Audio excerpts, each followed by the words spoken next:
JNTH 2122 BTech exams త్వరలో జరగనున్నాయి. అలాగే 4142 కూడా జరగనున్నాయి.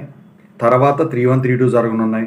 ఆ తర్వాత 1112 జరగనున్నాయి. మరి 1112 నోటిఫికేషను 3132 నోటిఫికేషన్ ఎప్పుడు వస్తుందో నేను వీడియో చేశాను. చూడండి, వాళ్ళు ఐ కార్డులో ఉన్నా ఎండ్ కార్డులో ఉన్నా చూడండి వీడియో. అయితే ఈ వీడియో ముఖ్య ఉద్దేశం ఏంటంటే, ఇప్పుడు ఐపీఎల్ జరుగుతూ ఉన్నది.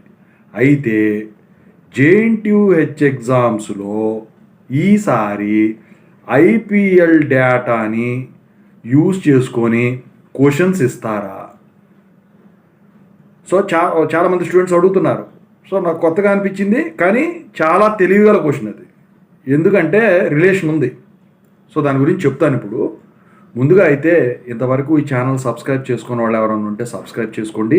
ఈ వీడియోని లైక్ చేయండి, షేర్ చేయండి. మీకు ఏమైనా డౌట్స్ ఉన్నట్టయితే Call-me-4 ద్వారా కాల్ చేయండి.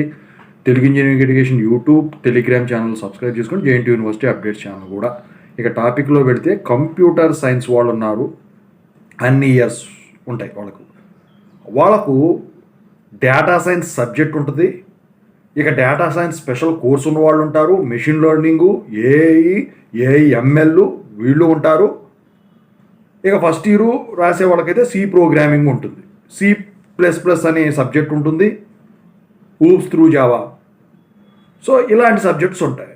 సో జనరల్గా ఏంటంటే ఈ డేటా సైన్స్లో మాట్లాడుకుంటే, ఈ డేటా సైన్స్ సబ్జెక్ట్ పరంగా మాట్లాడుతున్నాం, బ్రాంచ్ పరంగా కాకుండా, ఎందుకంటే అందరికి ఉంటుంది కాబట్టి.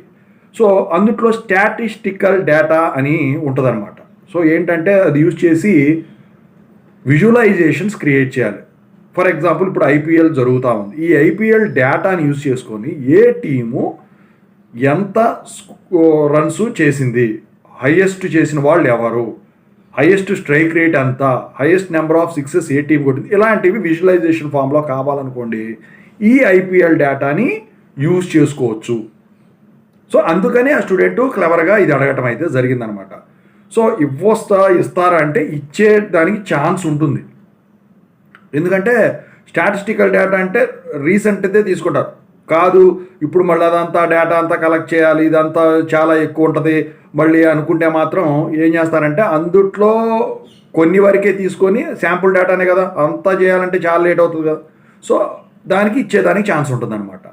అదే C++ అనుకోండి. సో అందుట్లో ఆ ప్రోగ్రామ్ యూజ్ చేసి పలానా ప్లేయర్ స్కోర్ ఎంత, సో ఇతను చేసిన స్కోర్ ఎంత, ఓవరాల్గా టోటల్ రన్స్ ఎంత, యావరేజ్ స్ట్రైక్ రేట్ ఎంత, దీనికి ప్రోగ్రామ్ రాయమని, లాజికల్ రాయమని చెప్పేసి అడుగుతారు. సో ఇట్లాంటివి కూడా ఇచ్చేదానికి ఛాన్స్ ఉంటుంది.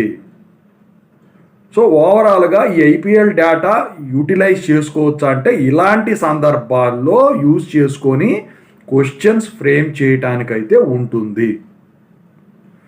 సో ఇదండి. ఏదన్నా ఉంటే ట్రై చేసి చూడండి ఒకసారి.